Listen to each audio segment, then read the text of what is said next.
श्री सच्चिदानंद सतगुरु सत साईनाथ महाराज की जय। सभी साईं भक्तों को मेरा नमस्कार। साथियों, कथा प्रारंभ करते हैं। जैसा कि आपको पिछले बार सुनाया था, बायजामा के रिश्तेदारों के दोनों बेटों बाबा ने पत्थर दिए। एक को सोना मिल गया, दूसरा प्रसिद्धि चाहता था। तो खबर पहुंच गई सोना मिलने की कुलकर्णी सरकार के पास। कुलकर्णी सरकार अपनी पालकी में बैठकर पहुंच गए पाटिल जी के। गांव वालों ने देखा कि कुलकर्णी सरकार अपनी डोली में बैठकर जा रहे हैं, किसके घर आप पड़ने वाली है।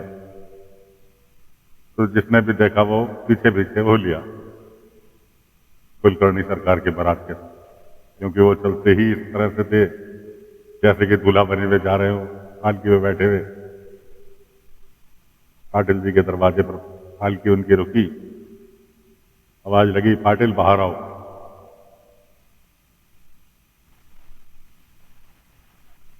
पाटिल जी बाहर आए, पायजामा भी आ गई, दोनों बहुएं भी आ गई, पायजामा की सास भी आ गई। कुलकर्णी ने अपना खेल खेलना चालू किया कि जंगल में तुम्हें सोना मिला, बढ़ावा धन मिला, सरकारी जिस पर सरकारी अधिकार है तुमने अपने घर में छुपाया। पाटिल जी चुप। मैं अंग्रेज सरकार तुम्हें पकड़ कर ले जाएगी, कारावास हो जाएगा, ये हो जाएगा, बहुत सारी बात। नतीजा ये निकला, बायजामा बोली कि सोना कहाँ है, कहाँ छुपा रखा है गड़ा हुआ। बायजामा ने कहा अंदर रखा है, ले लो। अब दोस्तों, पिछले भाग में आपको बताया था कि रोहिणी जी ने एक कपड़े का थैला जरी युक्त सुंदर सा बनाकर बाबा के लिए भेजा, जिसे जीपरी मांग रही थी कि साईं मुझे दे दो। बाबा ने कहा नहीं, ये मैं तुझे नहीं दे सकता। उसने कहा भी कि साईं तुम तो इस्तेमाल करोगे नहीं, अब जब तुम इस्तेमाल नहीं करोगे तो मुझे दे दो। बाबा ने कहा नहीं, ये मैं तुझे नहीं दूँ। जीपरी चुप हो गई। उसने कहा भाई साईं की इसमें भी कुछ वजह होगी, वरना साईं तो ऐसा कहते नहीं, वो तो कोई चीज अपने पास नहीं रखती। भीड़ लगी हुई थी पाटिल जी के दरवाजे। बाबा भी आके उस भीड़ में खड़े हो गए जीपरी के साथ, थैला बाबा के हाथ में, और बाबा उसे और चमका रहे।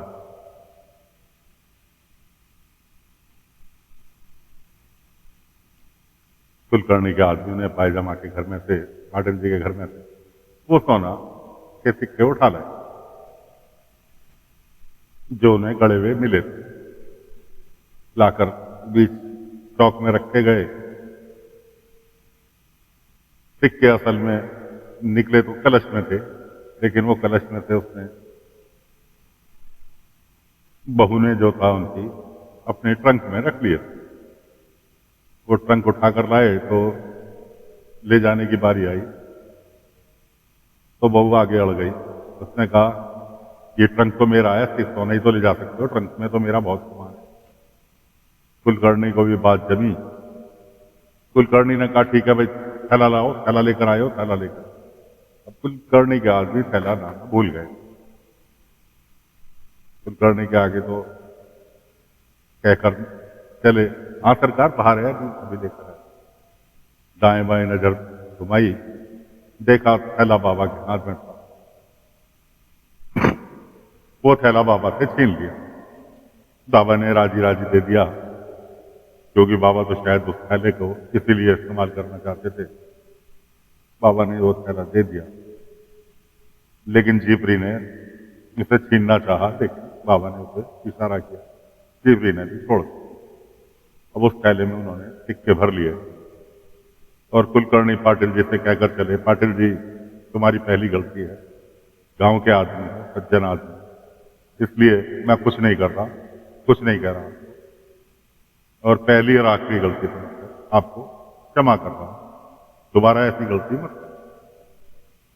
प्यार जी, पाटिल जी के जो रिश्तेदारों की बहू थी, बेटा था, जिन्हें सोने के सिक्के मिले थे, उन्होंने खूब रोना चिल्लाना चालू किया।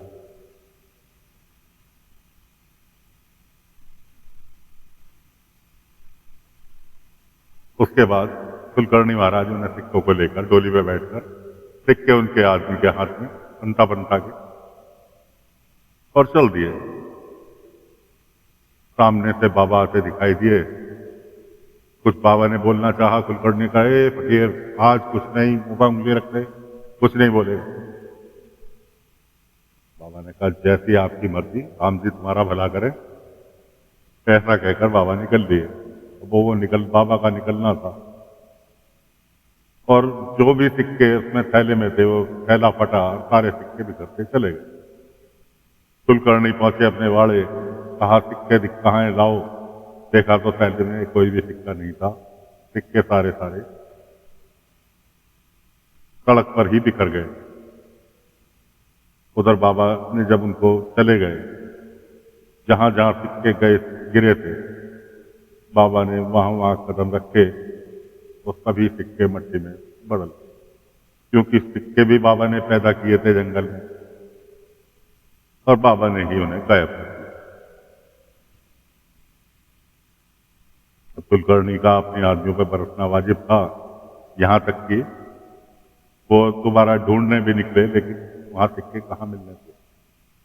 उधर बायजामा का परिवार, दोनों बहुए, दोनों बेटे, सारे के सारे पहुंच गए द्वारका माई कि साईं कुछ करो, मेरा सोना मुझे वापस दिलवाओ। बायजामा ने कहा, वो तो सोना साईं ने दिया ही नहीं था, वो तो तेरी मेहनत का फल था, जैसे आया वैसे चला गया। खैर कोई बात, सभी लोग बाबा ने समझा बुझा के सबको चलता किया। उधर जो छोटा बेटा था, उसने कहा, साईं मैं कब प्रसिद्ध होऊंगा। बाबा ने कहा, एक बात तो बाबा को तो पता थी कि अब ये कहने वाला है, इसलिए बाबा मुस्कुरा रहे थे। बाबा ने पूछा, रातों रात प्रसिद्ध होना चाहता है या कुछ मेहनत करके? कि नहीं साईं, रातों रात प्रसिद्ध होना है।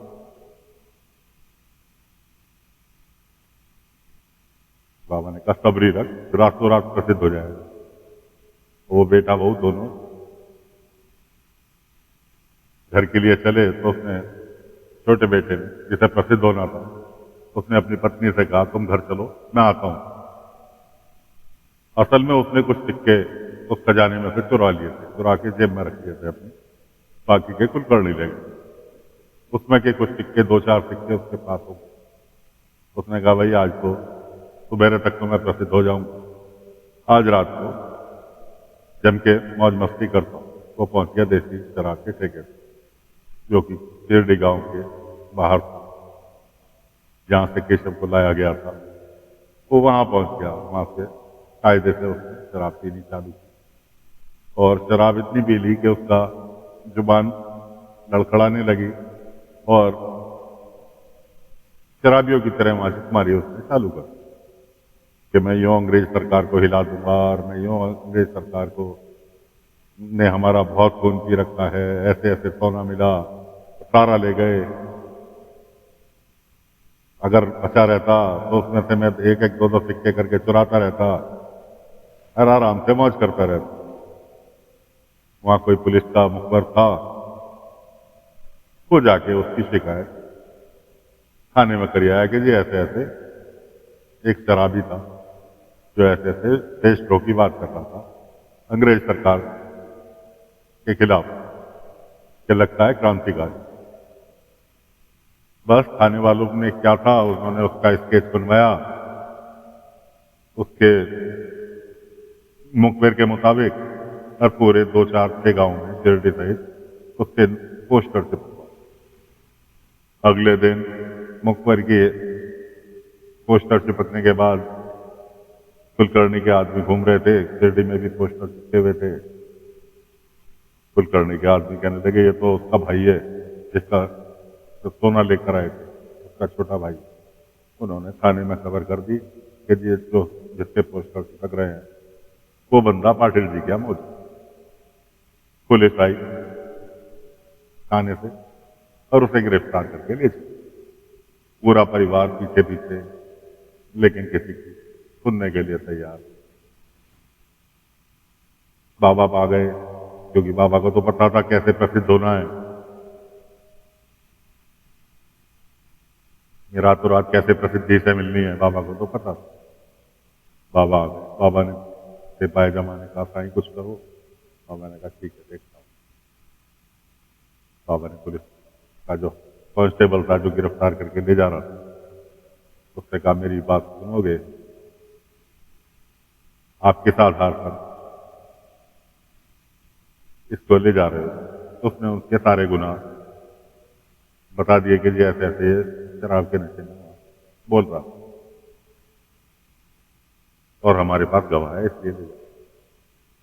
बाबा ने कहा ठीक है भाई ले जाओ। वो लेके 2 कदम ही चले होंगे कि इतनी जोर आंधी का बाबा ने बवंडर पैदा किया कि वो तो पुलिस वाले जो उनका मेन कांस्टेबल था, मुखिया जो था पुलिस वालों, उसे अपनी अगली पिछली सारी याद आ गई कि थाने जाऊंगा, सीनियर क्या कहेगा कि किस निरपराध आदमी को पकड़ लाए बिना छानबीन किए। उसे बाबा ने पूरी की पूरी उसके दिमाग में पूरी आगे पीछे की सारी व्यवस्था दिखा दी। बवंडर शांत हुआ। अब वो हक्का बक्का देख रहा कि मुझे क्या दिख रहा था। बाबा ने उसे अपने पास लिया। बाबा ने उसको कहा कि मेरे हिसाब से दरोगा जी तुम्हें इसको छोड़ देना चाहिए और इसकी छानबीन करो, अगर अपराधी हो तो गिरफ्तार करके ले जाना। बाबा ने तो अभी 2 मिनट पहले उसे पूरा का पूरा वाकया दिखा दिया था। उसकी भी समझ में आया कि हाँ फकीर सही कह रहा है। उसने कहा ठीक है अभी तो मैं छोड़े दे रहा हूं, बाकी तुम्हारी जांच होगी, अगर अपराधी पाए गए तो तुम्हें गिरफ्तार किया जाए। इस तरह से रातों रात प्रसिद्धि उसे मिल गई, बहुत बड़ा क्रांतिकारी अपराधी बन गया और उसके बाद बाबा ने उसे छोड़ा भी। तो साथियों फिलहाल कथा को यही विराम देते हैं। आगे क्या हुआ अगले अंक में फिर लेकर हाजिर होंगे। तब तक के लिए आज्ञा दीजिए, अपना साथ बनाए रखें। यह कथा जितने साईं भक्तों को आप आगे फॉरवर्ड कर सकते हैं, शेयर कर सकते हैं, बाबा का नाम लेकर इसे आगे शेयर करें, ताकि और भी भक्त जिनके पास तक हमारी पहुंच से बाहर हैं और आपकी पहुंच के अंदर, वो भी इस कथा का, साईं के जीवन काल का आनंद ले सकें। तो साथियों आज्ञा चाहते हैं। ओम साईं, ओम साईं, ओम साईं।